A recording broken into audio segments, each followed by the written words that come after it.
Hi there, and hello, everybody. Welcome back to another edition of Love in Action's Deconstruction Junction. I'm Dr. Flo, global encourager, encouraging you and equipping you and empowering you daily to stand in your truth and to live your dream in the here and now, just for today. And it is a thrill to be back with you again here on today's podcast taping and program. The goals of Deconstruction Junction is simple: to unpack the current events and ideas that we have been rumbling and rummaging through for the last week or so. And as always, I'm joined by the amazingly talented and fiercely opinionated Tara Priolo.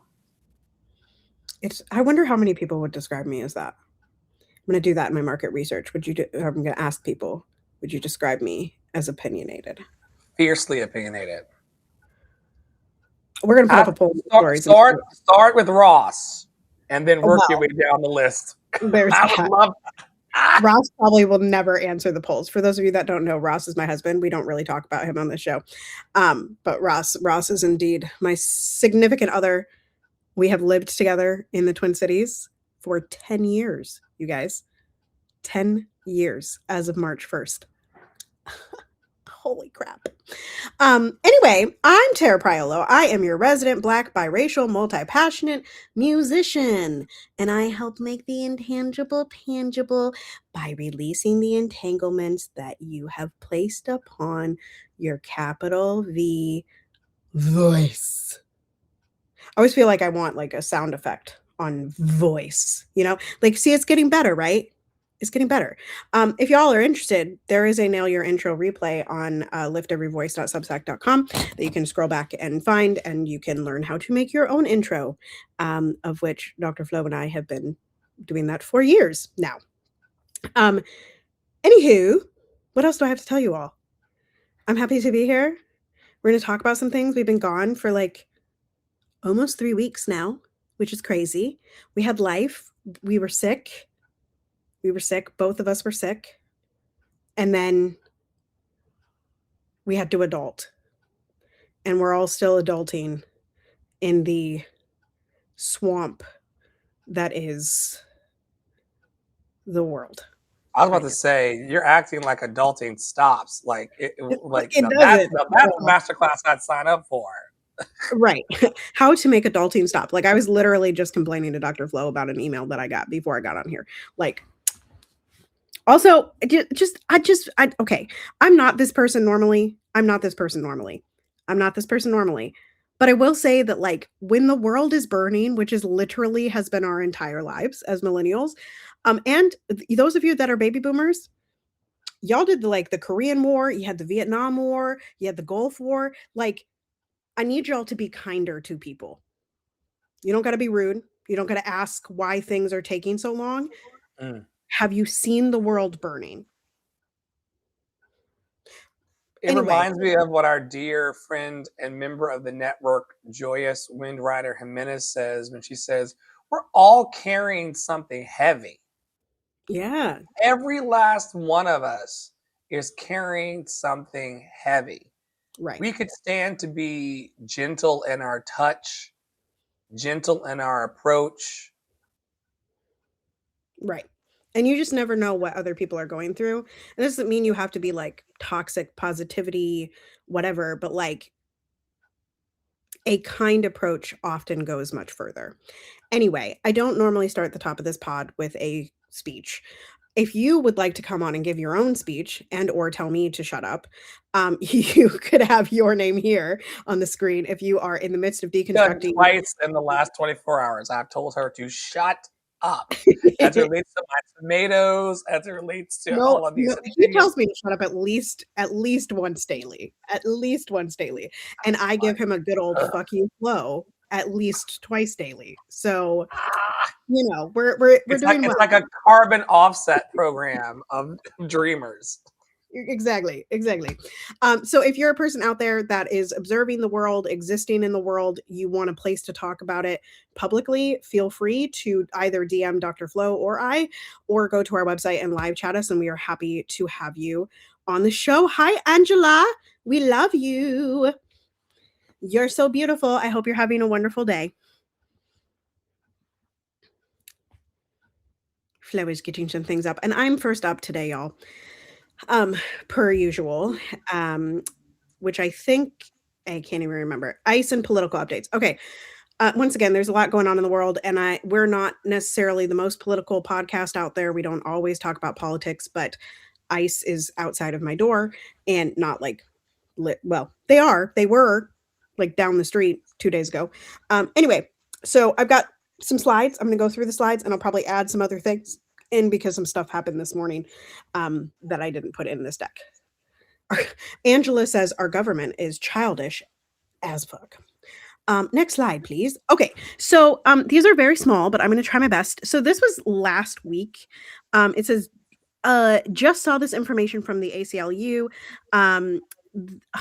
I cut off my own thread. Anyway, what it was saying was as of last week, there were still 970 ICE agents in Minnesota. And they had said that they were going down to 407 come March 1st. However, Kristi Noem yesterday confirmed that there's still 650 ICE agents here. And 2 days ago, going in and out of the Whipple building, which has kind of become very known as the ICE headquarters and detainment center here and concentration camp, etc., had a whole bunch of brand new SUVs being trucked in to it. So that, that's where we're at. Okay, this is also last week and having to do with ICE. Protests have erupted at Columbia University after the school says DHS detained a student after making misrepresentations to gain entry into the building. In a statement, DHS said the building manager and her roommate let officers into the apartment. She has no pending appeals or applications with DHS. So essentially, ICE came onto a college campus and abducted someone for shits and giggles at like 6 a.m. Love that. Anyway, next slide. Did I also read somewhere that Mom Donnie made a personal appeal to the so-called president, and that's how she was ultimately released? I feel like there was a meeting with Trump and Mom Donnie, but I don't know. Listen, y'all, I've told you all time and time again, we got to stop talking about Trump. Like I know it's like virtually unavoidable, but that is the point. We got to break the cycle. And so I try my darndest to just like shove him out of my feed. Like I don't want to know. So I don't really know what happened at that meeting. I'm sure I'll find out on one of my podcast listens at some point in the future. Yeah. Okay. That's fair. I try to, we have a whole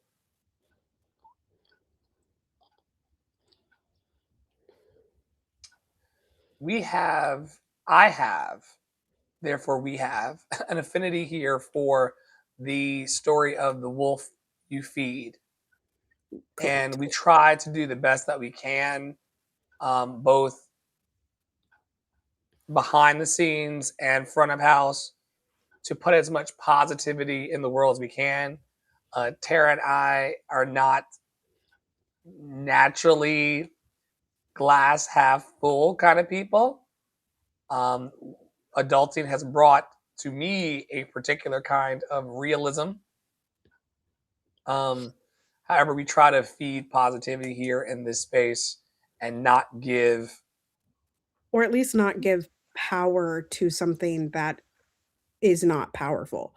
I mean, this is kind of a ruminating thought that I've had over the last few days, which is like, why do we consider these people so powerful when they're so horrible and like they do stupid things? Like as Angie says, like they're childish. They're literally acting like children with big guns. And so I just think that like there's a little part of us that like a big part of us that, and capitalism and, white supremacist Delulu and these things have told us all our lives that the rich land owning white man is the most powerful person. And therefore, like, we have to allow things. And it's like, well, actually though, like, is the white man that much more powerful than me? No. Like, and that's the true answer. So like, if I stop treating Trump as this all-powerful entity or Netanyahu as this all-powerful entity, then it loses its obsessive quality over my life. right? And I'm able to then act more free and be more glass half full than when I feel the oppressiveness of an all powerful entity that has been placed upon me, right? So that's kind of what I've been coming to the last few days. Like, like Putin only has power because somebody told us that he has power. Netanyahu only has power because somebody told us he has power and told us that the people are weak, right? And that's not the truth. There's way more of people who could be empowered to be in their power, who could overcome the people that supposedly are in power, right? But they don't have a monopoly on power. So like if we let that go, the world would change. We are the power. And my good ancestor, Toni Morrison, taught me that if you have to stand on someone else's shoulders or stand on someone else's neck to feel powerful or to be tall, you're not tall or powerful at all. Exactly. Exactly. Mm-hmm. Mm-hmm. Next slide. Okay, we got to make it big for Tara's eyes. Talk about the person going to get new glasses I tomorrow. was like, you may be the Anyway. one that needs bifocals. This says, and we just talked about how I am annoyed with Trump. But anyway, this was a story from last week. It says, wow, Trump announced tonight that he is withholding $259 million in Medicaid funding from Minnesota. 1.2 million Minnesotans rely on Medicaid, Republicans and Democrats, moms, dads, and kids. This is absolutely despicable. In response, DFL Attorney General Keith Ellison has signaled he would sue to block the funding hold from taking effect. But if a court rules against Minnesota, lawmakers would have to pull in state dollars to continue providing services or make difficult decisions about services that might be on the chopping block.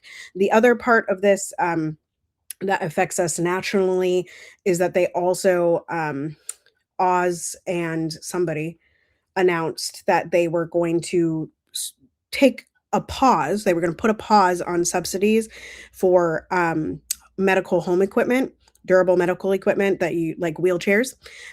So those are going to become much more expensive. I guess it's a 6-month pause. We'll see if that holds up in the courts. I don't think it will. Same thing with this. Like, it's not going to hold up in the courts because there's literally no reason, particularly because Minnesota pays more to the federal government than we get back, in case anyone is wondering, which is why people are big. Like, that's why Minnesota is a target, is because, like, we are a free state because don't we don't take so much from the government. We pay into the federal government. And then there was one more thing. Oh, Hennepin County Medical Center, which is like Minnesota's big trauma center. Like, it's where the critical patients go. It's the only hyperbolic chamber in Minnesota. And there's a couple like, and it's like a burn unit. There's a really specialized burn unit at Hennepin County Medical, and they may have to close their doors because of not enough revenue. So that's actually pretty scary because Minnesota is actually quite known for our healthcare here. I'm sure you all have heard of Mayo Clinic. It is, in fact, in Rochester, Minnesota, and it is one of the most renowned medical places in the world. So, yeah, that's the medical Did not update. know that Mayo was in Minnesota. Yeah, it's about an hour and a half from me. Hour and a half Wow. south. Yeah. Mm-hmm. That reminds me of my thought that I had about the last slide as well before I went off into the Toni Morrison world. We'll talk a bit later about what happened at BAFTA and beyond, but calling people names and taking people's capacity to eat and taking people's access to healthcare and like their ability to live is how these particular evildoers like to get attention. This is like classic attention seeking behavior. Right. Same way, and we'll talk about this later too, but the same way that like we're just bombing random places. Like we literally bombed Ecuador this morning.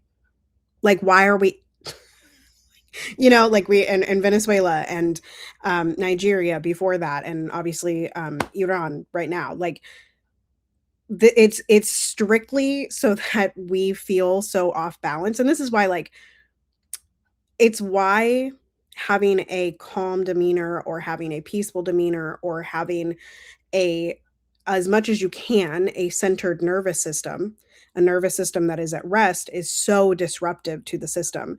And it does make people very angry, right? Because they are so activated by everything that is going on, because they feel like they have to be in this like fight flight response reactivity moment, because that's what the environment tells us. And the powerful, to go back to what we were talking about earlier, are feeding off of that chaos. They're feeding off of the fear. They're feeding off of the the lack of nervous system stability in the majority of the population. It keeps them in control, right?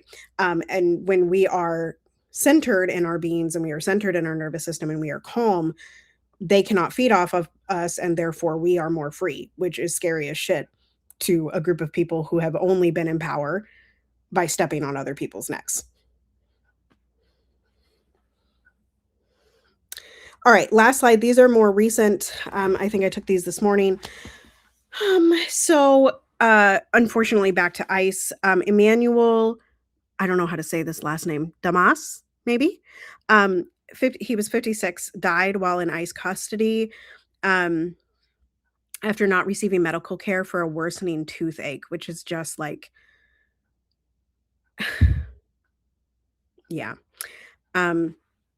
So it says another Black man murdered by ICE, and rest in power, Emmanuel. And then also, on a totally different note, again, political updates here. Texas and I believe it was North Carolina had primaries yesterday. As you may know, the Texas primary was the big primary because Miss Jasmine Crockett was in it, against James Tellerico, who's a white progressive, I guess we can call him. But and there was a whole bunch of stuff like yesterday that happened. Like the polls were supposed to be open until 9, and then a judge ruled that they could only be open until 7, and then like a whole bunch of stuff happened. So there was definitely voter suppression. There was definitely crazy things. And I will just say here that this is why we say that, like, yes, vote, and it can't be your beginning, end, or middle. Like voting is like a bonus at this point. It doesn't do a whole lot. But anyway, of course, the Black woman in Texas is not going to win. So James Tellerico did win last night, and Jasmine called James this morning. And Jasmine says, "This morning I called James and congratulated him on becoming the Senate nominee." She said in a statement, "Democrats must rally around our nominees and win. I'm committed to doing my part and will continue working to elect Democrats up and down the ballot. Thank you for everything, Representative Crockett." This is from Elizabeth Booker. "You helped inspire record voter turnout in the Texas primary while still doing your job and fighting for us all. It has been an honor to work on your campaign." We've talked a little bit about Jasmine before. I saw somebody say, and I can't remember who it was. I feel like it was like Feminista Jones or somebody. So one of those like mouthy people on threads. It could have been Uppity Negress, but somebody said like, "I'm no longer excited about seeing Black people in these offices that do horrible things." Like, and I have never resonated with something more than I resonated with that. Because as I keep saying on this podcast and other places, like, it doesn't matter who sits in the seat. The seat is the problem. Like, because the seat reinforces the system. And therefore, if you are in the seat, you are reinforcing the very system that is oppressing other people. Right. And Both of them, both Tellerico and Jasmine Crockett, for all of her, planned curse words and political positionings, both of them were pro-Zionist. right. Both of them Both. have. Right, and Jasmine tried to, like, she very weirdly, because she got accused of it, right, like, publicly, and she was like, "Well, no, I voted for this because, like, the other budget was, like, worth more," or, like, whatever, and I was like, Like, we got to stop capitulating. Actually, Clara, my friend Clara and I were having this conversation. We were listening to Pod Save the People the other day, and we were talking about DeRay, who's like the main guy on that show. He's been on the show since the beginning. And we used to think DeRay was like super progressive, but now he's like the least progressive voice on that show. And we were talking about how you can't capitulate before you even make the delusional ask. And that is continuously what Jasmine Crockett does, right? Like, again, for all of her theater, for all of her sound bites, for all of the little TikToks that y'all see, like, she is capitulating at every turn just to get legislation passed. Very similar to AOC, right? Like, and I prefer AOC to Jasmine. There's something about Jasmine that is like super performative that I can't quite get past. But that's like a personal thing. But like, everyone in Congress is doing that, right? Everyone in Congress is not making the most extreme ask. They're making a capitulated ask that can get passed so it looks like they're doing something. But at the end of the day, none of that trickles down to your everyday Negro. Everyday Negro. If you all would like to listen to My Name is Florence, you can do so at yourclassical.org. The archive is up, and you are welcome to listen to that tune. Out of context, I was like, what is happening in here? Yeah. I think Miss Crockett's going to do well because she used her position, as most would do, to serve her interest and to be known for what she's good at. Will Right. she be hired by someone? Does she have money in the bank? Is she going to get a book deal? Absolutely. Is she going to go on to be in government some more? Absolutely. You know what I mean? Like, she's not done. She's certainly not done. Like, this is not in the way that if Amy Klobuchar loses the governor position, she'll be done. She'll just done.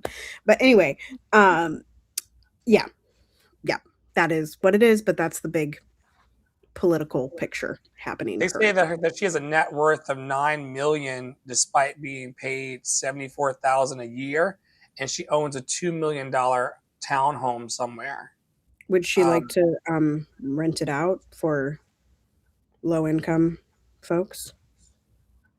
You know the answer. I do, child. I would like a $2 million home. They said that yesterday I heard on Clubhouse, and you all can fact check this. If y'all send a message to AskDrFlo@gmail.com or TaraPrioloStudio@gmail.com and fact check us, we'll be happy to get online or in our next podcast taping and or on a reel between now and then to correct this. I got called out about a flag earlier in the week, but we can talk about that in a bit. But I heard in the Clubhouse streets that she was popping bottles in the club and said she was meeting constituents out on the campaign trail. But when you went to the website to actually figure out where your voting precinct was and how to actually vote for her, there was conflicting information on a lot of Texas electoral websites. And people were getting turned around all day because there was something that happened with the redistricting of the voting and polling places in the places that she said she wanted to support, which right. people and said there was move. Right. I'm not sure that can really be attributed to Crockett because it was a mess. Like I said, there was like a court order. There was a bunch of stuff going on, particularly in high minority areas, right? To suppress the vote, right? Duh. Because a white man was like, I personally think that James Tellerico knew that he would lose if he let those people at the polls. But so I'm just gonna take a page and say that the white man had more of a factor than the black woman. However, the black woman didn't really fight about that either. Like, she just was kind of like, this didn't go our way. And I'm like, I feel like if I was in her position and I actually wanted the Senate seat, I would probably I would not have conceded, and I would have. She is Democratic establishment. She is part of Blue MAGA. She is appeasing people in power as part of the democratic institution Right. or the Which Democratic Party and its right, which is institutions. basically the Republican Party with rainbow flags. So When someone said recently that the Democratic Party is the HR department of America, they're pretty bad at their job, though. a lot of HR departments are Really bad. Aunt because Brie, they're though, representing the House. shout out to Aunt Brie, who does a great job in HR. Help us, Jesus. We're going to talk today a bit about the warfare of AI. For those of you who've not been paying attention, lots of shakeups have been happening in the AI spaces and amongst AI companies like Anthropic's Claude and OpenAI's ChatGPT. I want to talk a bit today about what's going on with all of that by reading something that's about to pop up. So, experts warn AI is too unreliable for weapons amid Pentagon Anthropic clash. The standoff between Anthropic and the Pentagon over military use of artificial intelligence has exposed a deeper question troubling defense and technology experts.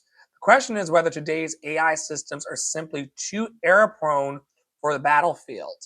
In an interview Tuesday with the Associated Press, former Navy fighter pilot Missy Cummings warned that deploying chatbot technology in warfare could have deadly consequences. Quote, "You're going to kill non-combatants," end quote, said Cummings, who now directs the Robotics and Automation Center at George Mason University. Quote, "You're going to kill your own troops. I'm not clear whether the military truly understands the limitations." And so essentially what's happening is they are trying to use the same chatbot technology or very similar chatbot technologies that you find when you like chatbot Verizon to get, you know, Where I go, speak to a person, speak to a person, speak to a person. And they go, I'm sorry, it's not available right now. And I say, speak to a person. I'll get you connected to an agent. Thank you so much, chatbot. right. So think about that happening. Think about asking to speak to an agent when bombs are being geolocated to fall. Right. Yeah, I did see stuff about that, and I saw Trump get big mad, and then the Pentagon was like, "We're not using your services anymore." I was like, "I'm not sure that that's a bad thing." Um, I don't know, like, I don't first of all, we're dumb at war. Like, humans in general are just dumb It's at not a war. precise science because Like it's so reckless and it's emotionally driven. right, and so, like, I feel that since humans also then built the AI, it is not a far stretch to say that, like, AI would AI because okay, what comes up in my brain is, y'all ever seen iRobot? Okay? Y'all ever seen iRobot and they let the robots control the building, and her name is Vicky, and she's like, "Everybody is collateral damage." Like, it don't matter if I kill my employees, it don't matter if I burn down my own building because we need to change the world. Or we get because Angie might still be here. We can bring it to Marvel, okay? What's that guy's name? The purple guy. He's the purple guy. The big uh anyway, he's the bad guy, y'all. He's the bad guy and he snaps his fingers and like it kills good people, bad people, his people, like like You talking kills about it kills Thanos? that one. That's the one, Thanos, right? Because it's just like indiscriminate. It's like it doesn't matter. And so AI doesn't like care. Right? Which is like, I mean, to a point of that I was going to make a reel on today. Um, it really, the news media right now, this has nothing to do with AI, but everything to do with war is like, well, 6 American citizens have been killed. It's like, well, the death toll for Iranians and Lebanese people and the other countries that are getting bombed is well over 1,000 at this point. We are 3 days in. And y'all want me to care more about the 6 Americans that were killed because of borders? But AI wouldn't care about that. Well, AI is programmed by people who don't care, and so um, it's going to present this garbage in, garbage out type of circumstance. The articles go on to talk about Anthropic's red lines and the fallout. The dispute escalated in late February. February. The That's dispute escalated in late February after Defense Secretary Pete Hegseth gave Anthropic an ultimatum to grant the military unrestricted use of its Claude AI model or face being blacklisted. Amadei refused, writing that frontier AI systems are simply not reliable enough to power fully autonomous weapons, and that without, quote, proper oversight, they cannot be relied upon to exercise the critical judgment that our highly trained professional troops exhibit every day. Like, once again, it's one thing to be put into customer service, eventually by an AI. It's another thing to use AI in order to make literal life or death decisions in warfare.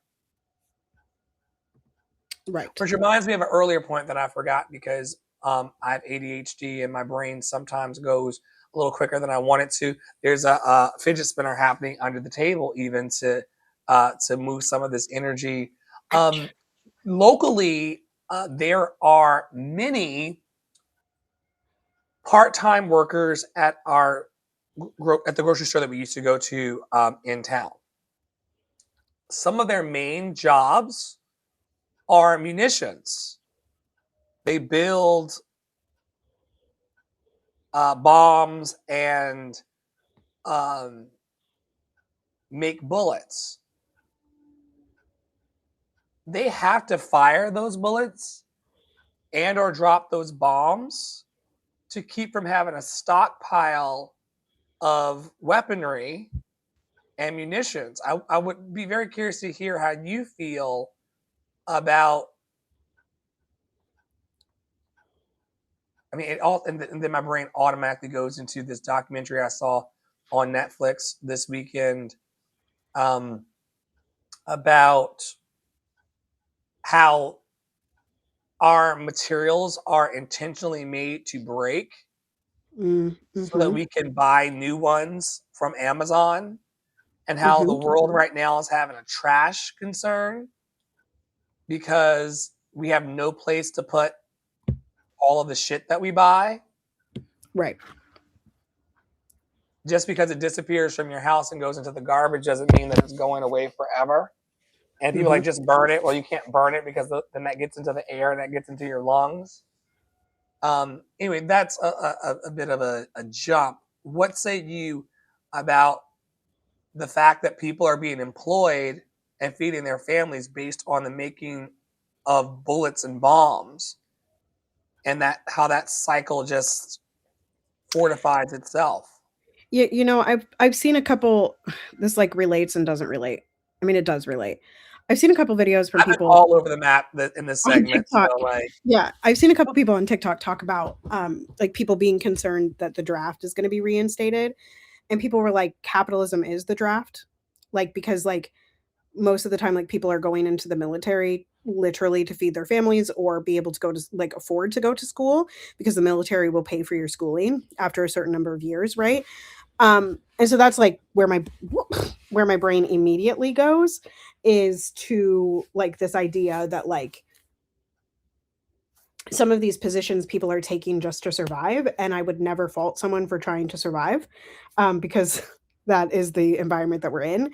But then my secondary thought is like my dad left the military because he was being asked to help program more sophisticated bombs. He was in the Air Force for a number of years, and he left because of that. And then I think about like my grandpa, who was on the ship that gave the radio order to drop one of the bombs in Japan. Like my like my family is a military family, and I just go back to this idea that like, and we see it, and we've talked about this, like how punitive our society is, and how we cannot seem to escape that the only answer, like the thing that people fear the most about AI is that it will become violent, right? That robots are going to take over the world and they're going to kill us all.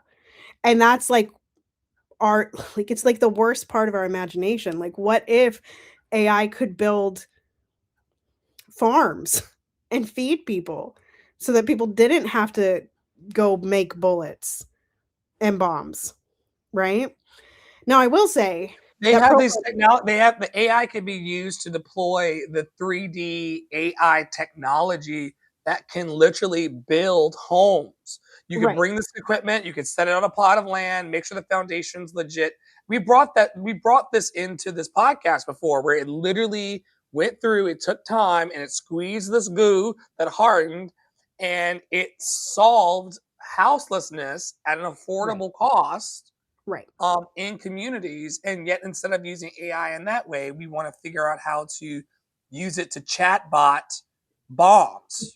right, right. Because like the only conclusion is violence, is destroying. And I'm like, I just like that's so hard for me to accept. And in fact, I refuse to accept it. And I think that's why, like, I continue to like point out how wild it is that that is the only conclusion. Like, if your only conclusion to, um, Christiana Smith was talking about this the other day. She was talking about the way that we treat children and the way that we then like infantilize elderly people, and like how we discipline, and how discipline is often violent, and why, like, and how that trains our brains to only be able to think of violent conclusions to things. It's like a very interesting take. But yeah, I mean, like, and I guess the last part of this is that we have already depleted 25% of our missile storage in the last 3 days. So there must not have been that much. Who Um, told you that? I saw it on Threads this morning, child.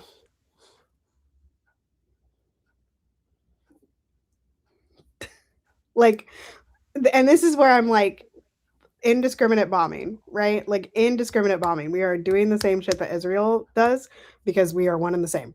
But anyway, Well, some would say that we are being controlled by neo-Nazi Zionist zealots in Israel to do the things that we're doing. I mean, Israel was created by Britain and the US. So I'll let you all draw your own conclusions for that.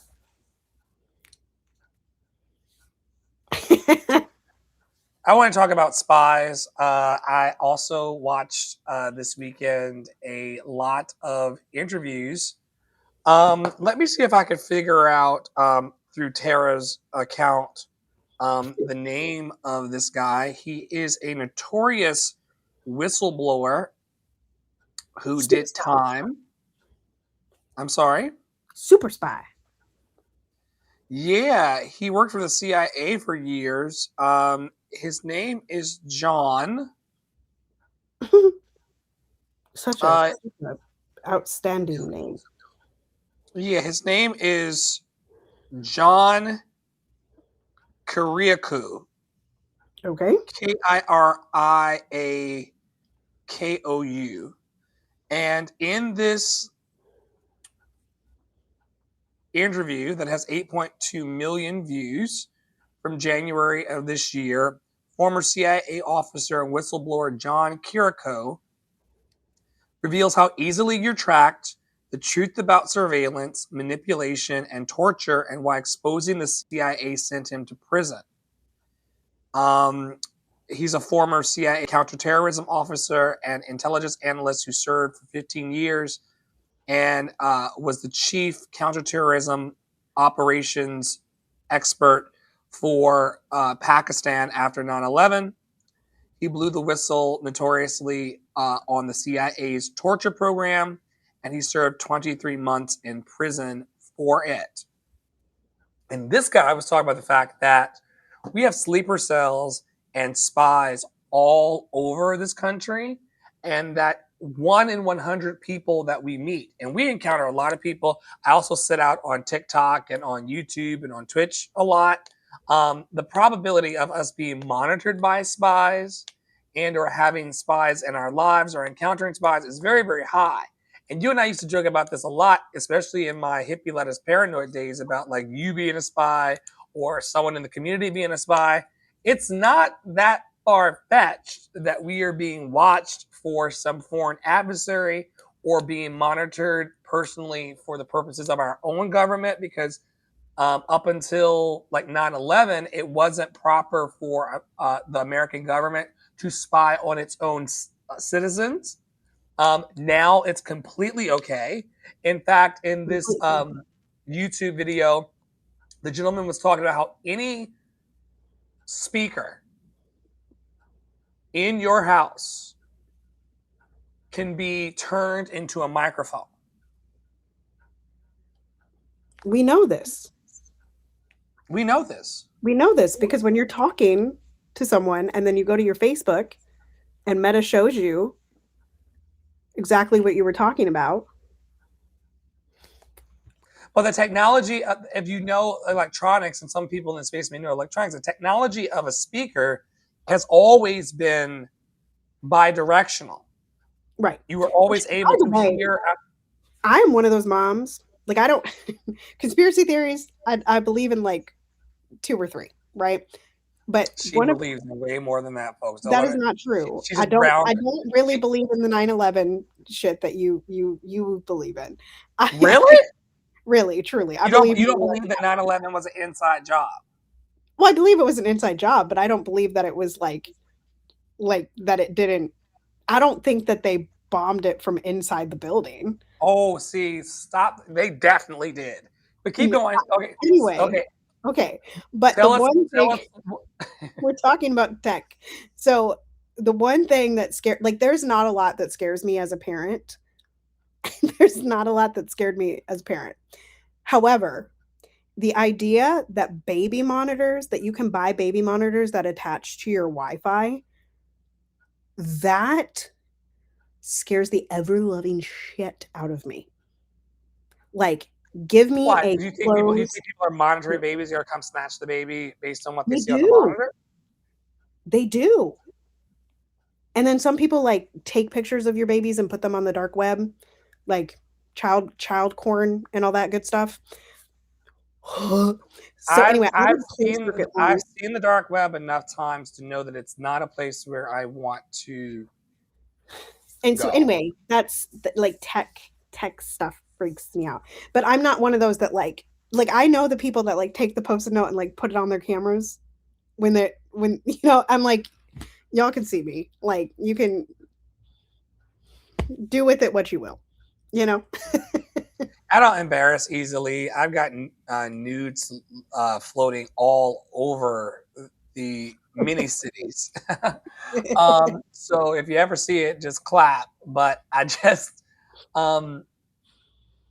we don't know what we don't know. Right. And we don't know who's concealing what. Right. And we don't know who's planted where. And the reason why I brought this up today, like literally, like your neighbor, y'all, could be like a serial killer. Like these are the things that I legitimately think about, which is why I tell Flo all the time about my neighbors next door who like there's like different cars there all the time, and I'm like, okay, either where Flo suggested they might be drug dealers or swingers.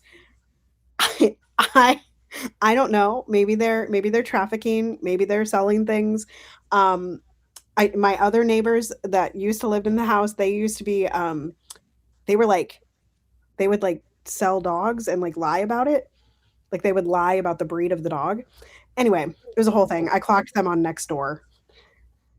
The people of the Caucasus Mountains hate that shit. They hate when you fight the dogs. They hate when you lie on the dogs. They hate when you don't do the things to the dogs that y'all think you should do to the dogs. You could do it. You could do it to Black people first, but not the dogs. And that's why Melissa, when people talk about Melissa and Mark, they always say, and Gilbert, their dog. It's absolute. It's nuts. It's Researchers because link. Homeward Mhm. Bound. It's Homeward Bound. I'm telling you. We all saw that movie when we were kids. These people of the Caucasus Mountains. Researchers link new Chinese hacking group to government espionage across Asia and Europe. Cybersecurity researchers at Checkpoint Research have uncovered a Chinese aligned espionage group dubbed Silver Dragon that has been targeting government entities across Southeast Asia and Europe since at least mid 2024, deploying Cobalt strike beacons and custom backdoor uses that include Google Drive for the use of covert communications. Um, Here's what I feel. I feel that here's what I feel about spies. A, I actually think it'd be really cool to be a spy, and I think that I would be very I good at think it. you are one still. I just don't know who you're working for yet. Like I y'all don't even know. Like the internet sleuth that I am that I never talk about, like y'all sit down. Like and like in my retirement, Angela, if you're still here, in Angie and I's retirement, we are definitely going to be the internet sleuths that solve the cold cases. That's going to be me and Angie. We're going to be great at it. Okay. I agree. I agree. So, so that's the thing. So number one, I would like to be a spy. But number two, I also feel like this is what I feel about like nudity. You know, like how people are more open about nudity in Europe than we are here, and like yada yada yada. Like, can we not just like have conversations with each other and be transparent about like who we are? Like, can we not just like be like yesterday when Ross was leaving, he like gave me a kiss, and I was like, y'all, sometimes. Okay, I'm sorry. I said good morning. He gave me a kiss, and then I said, "Don't kill anybody today. Drink Don't your kill it. water and mind your business." Like, Yes. and like, but it's like, I of course, like, please come home and tell me if you killed someone. You know, like, Here we go. Here we fucking go. why am I suspicious of my neighbors doing something? Like, couldn't I just go ask them and be like, "Hey, what's up?" Well, number one, what those people are doing is none of your fucking business. Number two, um, the whole we can talk about uh, global espionage, and we could talk about the Epstein files and all of it. It's all based on secrecy and this desire to hide Do you think it ever humanity. works? Has it ever worked? Do you think No, I, people still have like secrets in the grave, like people that are dead? I think that shame and guilt affects everyone differently, and I think there are people who live their lives with a complete fear of being exposed. And I think it's very real for them. I think there are people on the planet who'd rather unalive themselves than have you see what their genitals look like. We That's true. just we just so happen or they're you've heard people. I would be mortified. I would just die if this came out about me. Or I used to deal with a lot of people who I worked in fucking showbiz. It's one Right. big like that's his wife, but he's fucking the whole of course Hugh Jackman, you know, and so then A people just million dreams. okay, a million asses, and but it's like you don't you secrets are a currency for people in power who are motivated by toxic fear and shame. Let us be grateful that we're not free. You can't blackmail me about shit,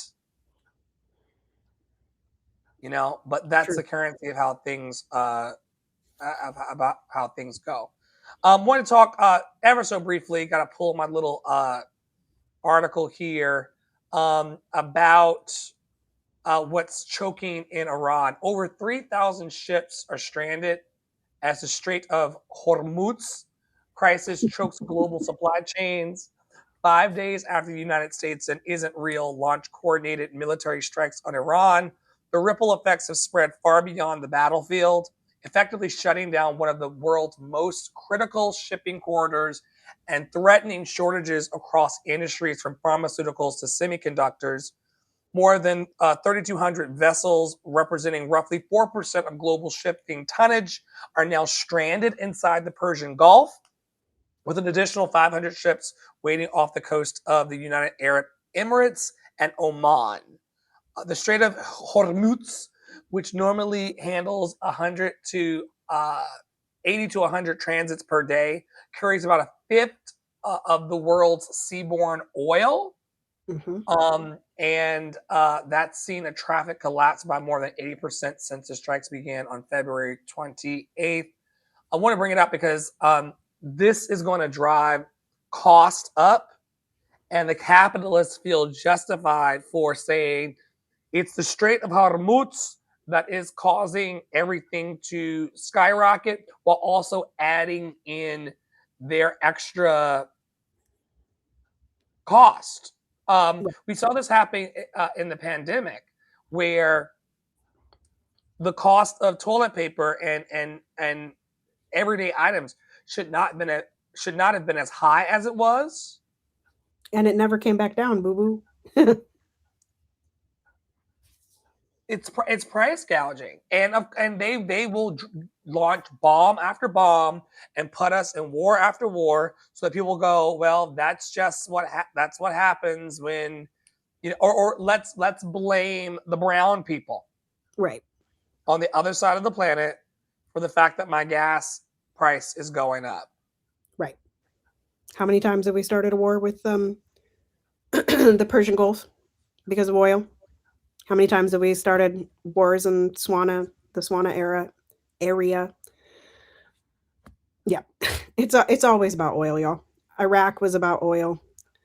So war that, as you heard, the Strait of Hormuz or Hormuz. I don't actually know how you say it, but whatever.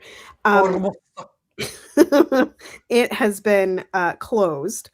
So I'm bringing two things here because, as I mentioned, I think at the top of the podcast, just this morning, literally this morning, the United States and Ecuador have carried out a joint military operation against designated terrorist organizations in Ecuador.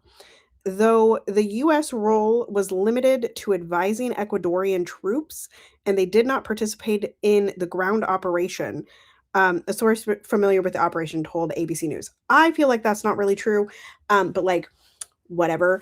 So anyway, like we've, once again, Nigeria, Venezuela, Ecuador, Iran, we've obviously been supplying weapons and technologies to Israel this whole time. Have what you will. So there's that. And also I should mention here that before I start talking about Iran, that Afghanistan and Pakistan also went to war last week. It's like a quote unquote open war. I haven't really been able to have the time to research that in its entirety, so I don't quite know what that means, but just know that like there are other countries in what the colonizers call the Middle East, and other people have said to call it SWANA, SWANA, which is Southwest Asia and North Africa. So that's going on. Like I said, I don't have a lot of research on that. Not a lot of people are talking about that because the US isn't involved, and the US is the center of the universe. Didn't you know? Make it big one more time. I got to read that secondary thread. I'm so sorry. All right. It says, this is from Bernice King, Dr. King's daughter. This image from Iran shows, of rows of freshly dug graves for schoolgirls and their teachers is heavy for humanity. Each grave represents a child who should have been safe in a classroom, a future interrupted, a family changed forever. My father, Dr. Martin Luther King Jr., warned that war robs us of both the present and the promise of tomorrow. When children become casualties of conflict, we must conflict the moral failure at the heart of violence. So this particular war started with the United States and Israel bombing a school. which last I heard had killed 175 people, mostly children and women. It's very interesting to me that, and I'm using interesting as a catch-all word, that to free the women and children under the oppressive regime of the Ayatollah, we bombed and killed women and children. It's wild how It's to just, stop the murder, we need to murder more people. correct. So the other things that have happened this weekend in this war are that we apparently killed an 88-year-old supreme leader. I guess thinking that that was going to like wipe out this regime that has been in charge for 45 years. However, today, Iran and the IRGC basically said that his son is taken over. Okay, his son is going to be the new supreme leader. So that didn't work because they're integrated. They've had 45 years to put together this regime, and it is not as clean as just. I mean, it's the same as Iraq, right? It wasn't as clean as killing their leader because it's so integrated into their society at this point. And of course, like I know that there were many Iranians that were celebrating the death of this horrible human, right? Like there is no qualm, and the same is true of Venezuela, right? Like the same is true of Maduro, that he is a bad dude. Like he's a bad dude and he needed to go. However, us, the US, walking in the door and being like, this is a bad dude, let's take him out. Have you seen our country? Have you seen the terrorist organizations that exist here and have existed here for over 100 years? It's called the KKK, boo-boos. It's still not on a terrorist organization list, but like, wake it up. Hello, somebody. Anyway, and before that, it was called something else. And it was called the Slave Patrollers. And before that, it was just called your regular, degula slave owner and ship captain, right? Also known as daddy, That part. papa, So, grandpapa. right. So, I think it's weird. I think it's weird that people still are like, yay, America. Like, yeah. And I know that, like, I mean, Flo was talking earlier about the flag thing, and the person had come into the live and said, like, you know, like we loved when we had Western influence. And I just don't think that that is it's not true for everybody that's there. It may be true for some people that are in Iran and lived during that time, but Western culture is not the end all be all. Democracy is not the end all be all. Certainly not the kind of oligarchic, democratic republic bullshit, authoritarian, fascistic government that we have currently. That's not ideal. That shouldn't be the ideal because no. And so, like, I know why. It's the oil, it's the money, it is control of an area that is perceived to make a ton of money because of the trade deals that Flo was just referring to. It does carry 10% of the world's oil, which is not a small that's not a small number. And they have to have a way to continue to pull us back into the system, right? Like this too is a joy lash. This too is like people relaxed about ICE, people got peaceful, we were all happy in our mutual aid moment, we were having community, we were like doing the thing, and so they were like, let's bomb another country. Pull them back in, get the fear, get the chaos, wrap them back in, make it harder for them to live, right? Like if you zoom out, that's exactly what happened, right? Mutual aid funding was going And you well. have to look at it from that perspective so that you don't get caught up. Right. Like it is sad that over 1,000 people have died, and it is going to be a mess over there, right? However, also I should say here, some people are like, the midterms aren't going to happen. Y'all, we have been at war for literally 150 years. The midterms, the elections, they always happen. Like, so I'm gonna just need y'all to just put that one back in the casket and let that thought die. We're gonna have midterms, we're gonna be fine. Stop it. Stop it. Stop being defeatist. Trump is going to die. Just like Ayatollah was going to die. He was 88. We didn't do nothing. We killed an 88-year-old man. An 88-year-old man. He wasn't running very fast, boo-boos. Like like I'm so sorry, but like we did nothing, okay? We did nothing. And Netanyahu is 76. We got a 76-year-old, a 79-year-old, and an 88-year-old literally trying to destroy the world just to get your attention so they can feed off of it. And none of it is real. Money's not real. None of it is real. Okay, that's my speech on Iran and war. Okay. Carry on. There was outage at Facebook yesterday. Those of us who have given up Facebook in some regards because it's a casino that sometimes allows us to be seen by our publics and sometimes not. Never. It's just a dumpster fire. I'm reverting back to, I saw Tara today. She's doing the best that she can, potty training a toddler. I saw Sky today. I connected with Destiny today. Angie came in and said hello and gave enthusiastic love and support. I can be satisfied with that. I'm tired of going into these apps and not seeing the call and response and the resonance I'd like to see and having it ruin years of my existence on Earth. And when you start seeing these platforms as joy thieving enterprises, it changes your whole relationship to it. And I just refuse. If I send out a flare and I send out several per day, certainly fewer than I have in the past. And if folks see it and they want to high five for love, then I'll take it.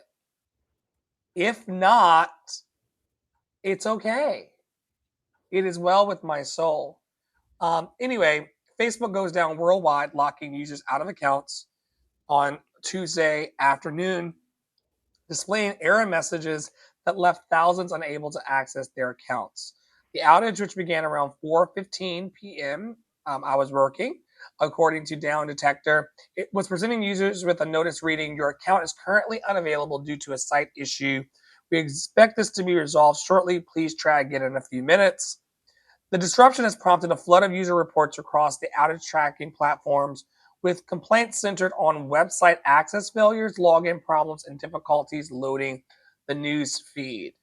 Meta was silent on the cause. They never publicly addressed it at all.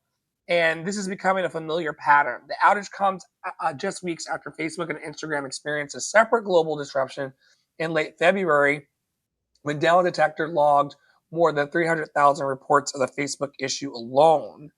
Meta platforms have faced recurring large-scale outages in recent years, including the incident in December 2024 and October 2021, the latter of which lasted 6 hours and was later attributed to router configurations and these changes. This morning when I went to go live on Instagram, I was having issues. I just wanted to speak a bit today through this article about how we cannot be dependent upon any of these technologies. We cannot be dependent upon our cell phones to work. The community and the swingers we have across the street are who we're going to have to build very quick solidarity with if we ever truly had a crisis. This is why I want to cultivate, even if you don't want to meet your neighbors or you don't want to. But I have met my neighbor across the hall.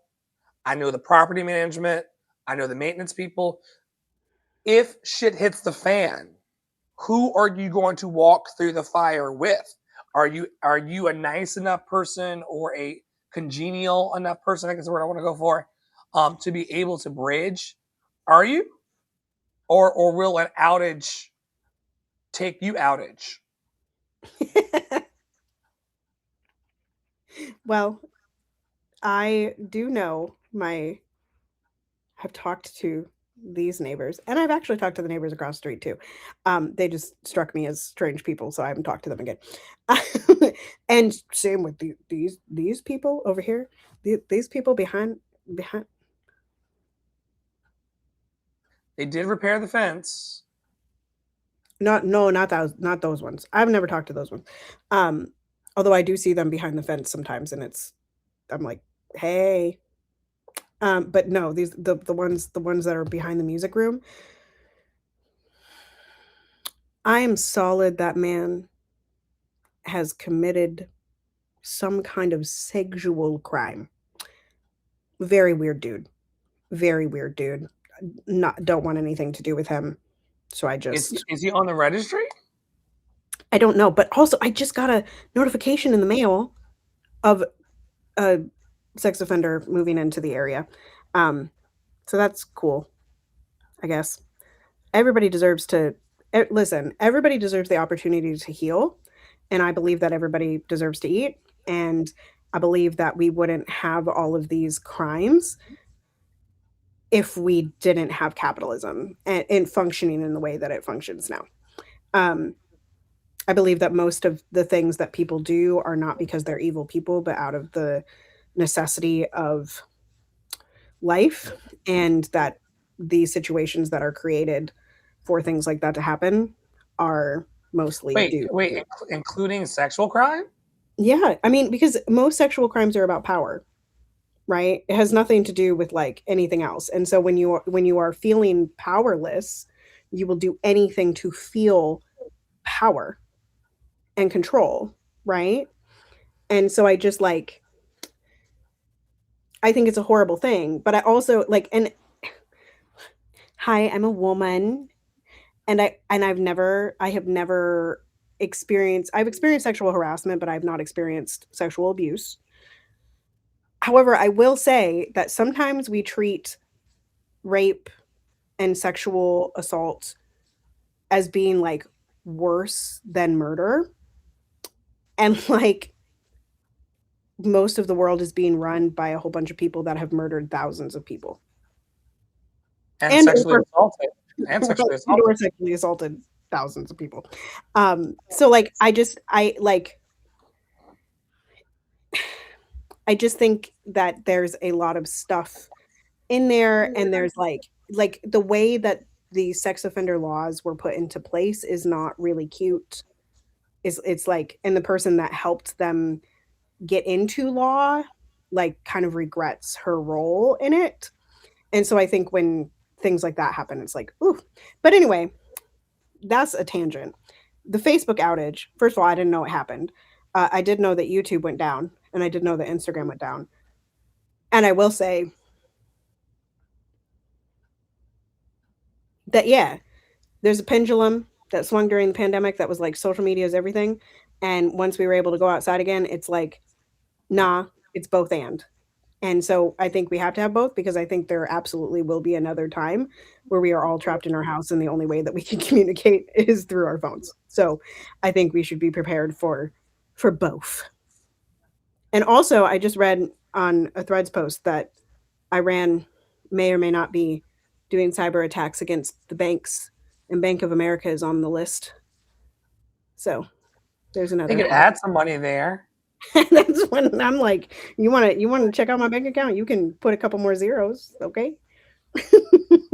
By all means, that's one like a different out of the box approach to destabilizing the government is by giving money to the people. That part. So that The we don't, Robins. so that we don't have to give a fuck.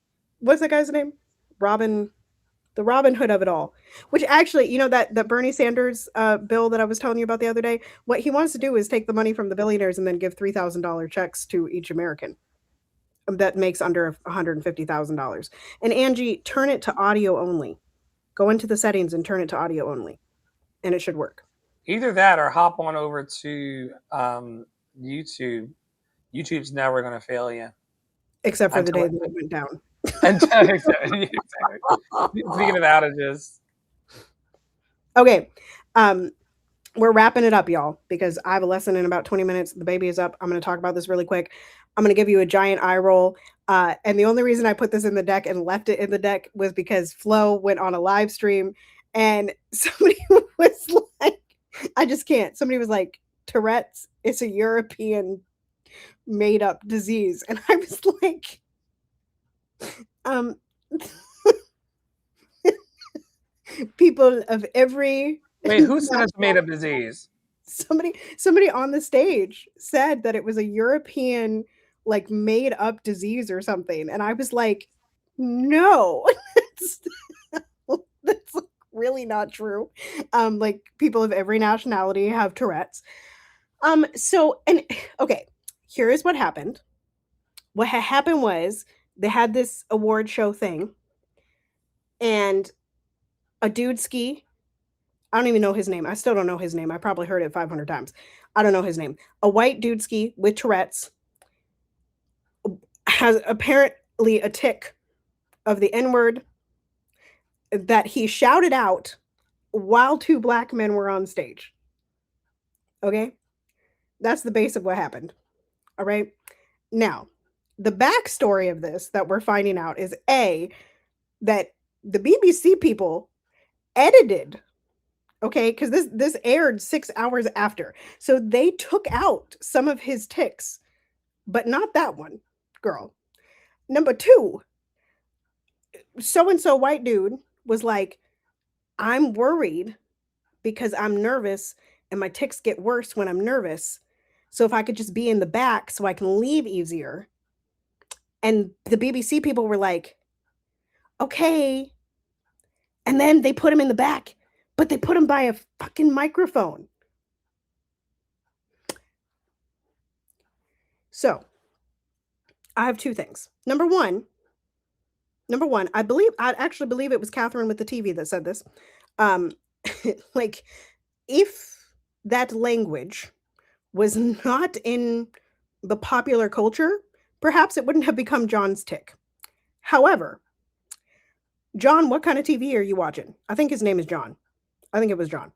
Anyway, what kind of TV are you watching that tick happened?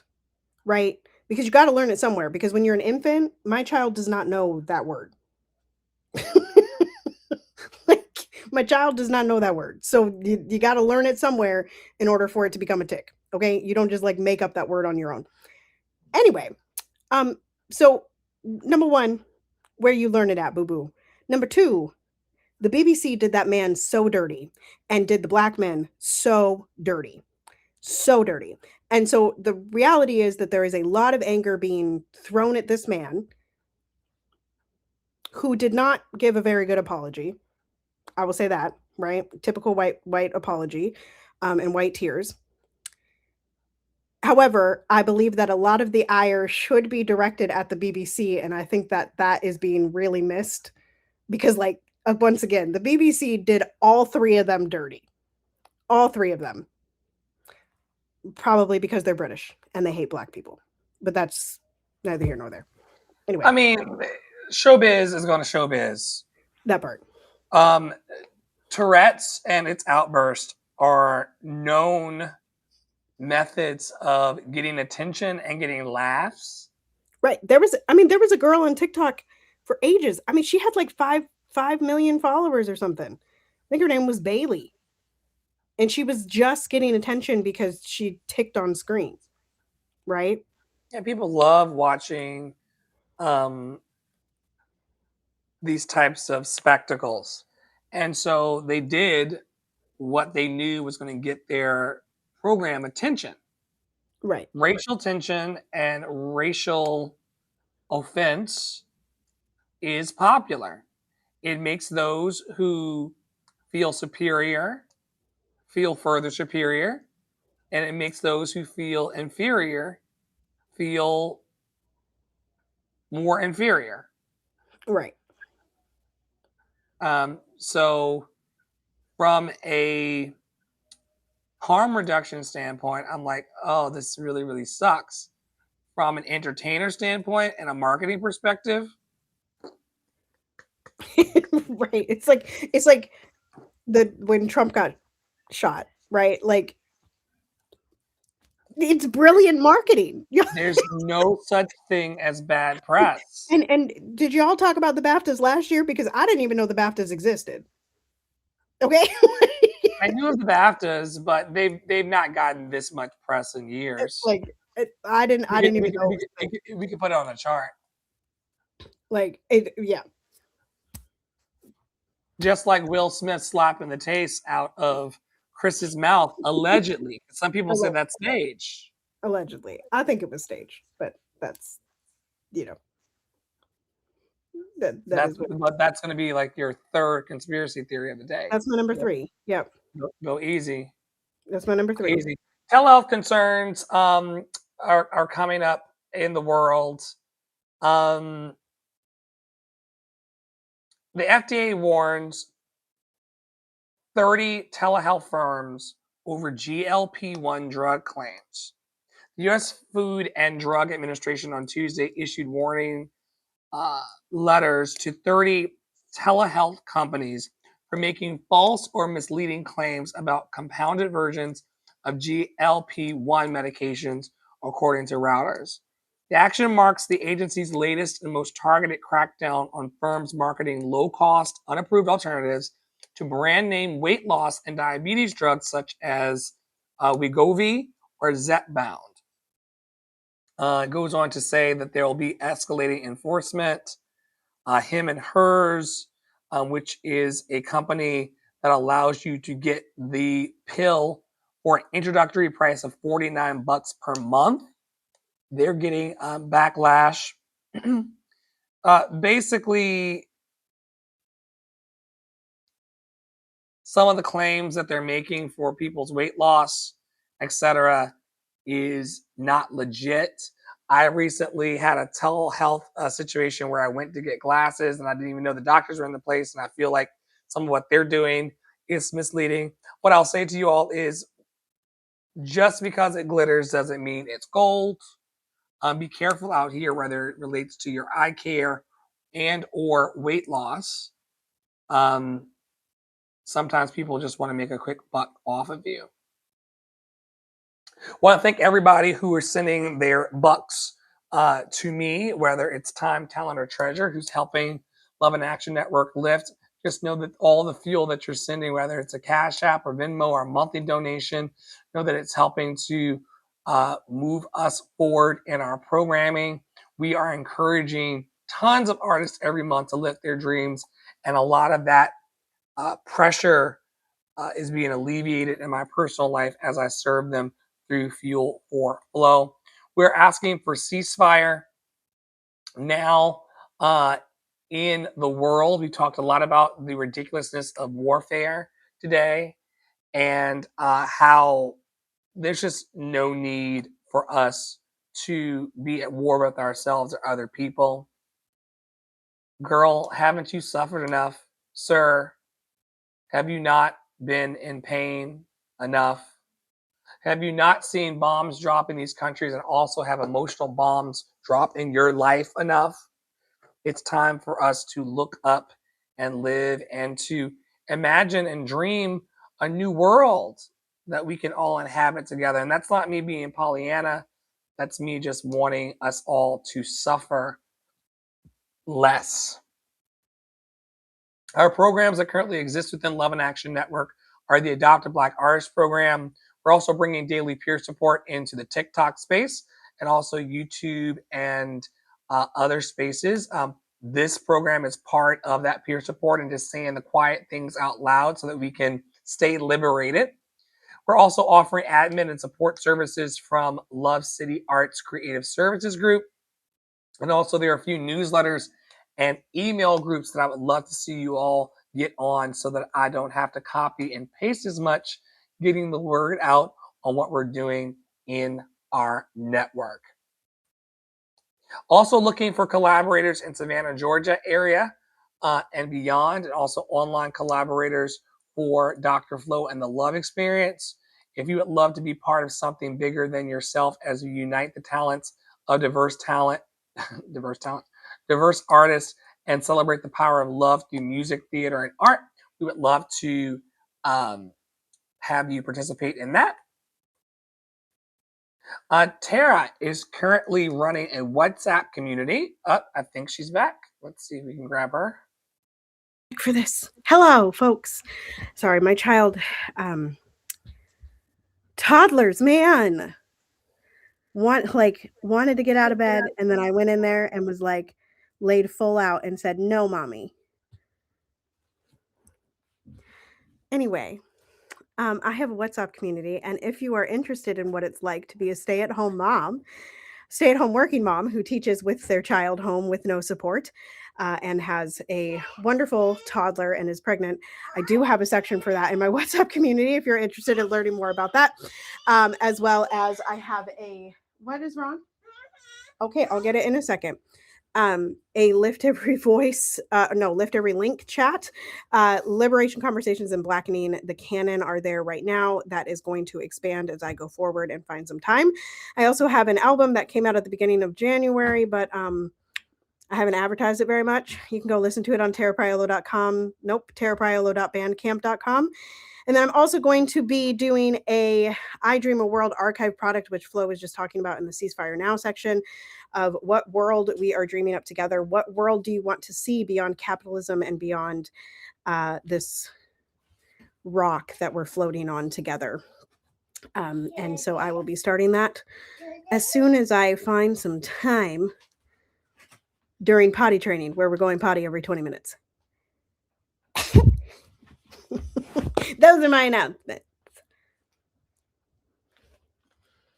Amazing. Also be on the lookout for some version or startup version of Love in Action TV coming back. We really want to support all of the individuals and professionals in our network and continue to tell stories of our liberation and the liberation of others that we encounter in our fractal. If you're interested in advertising and or being featured in the Love in Action Network television programs, just continue to tap in.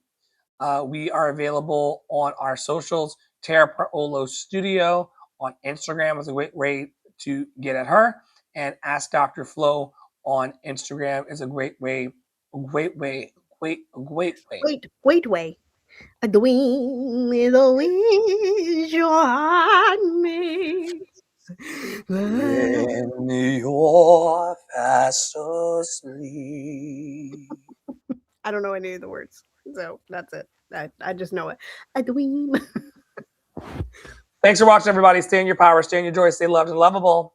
We'll see you in the DMs and in the group chats around the network. We love you. Take it easy.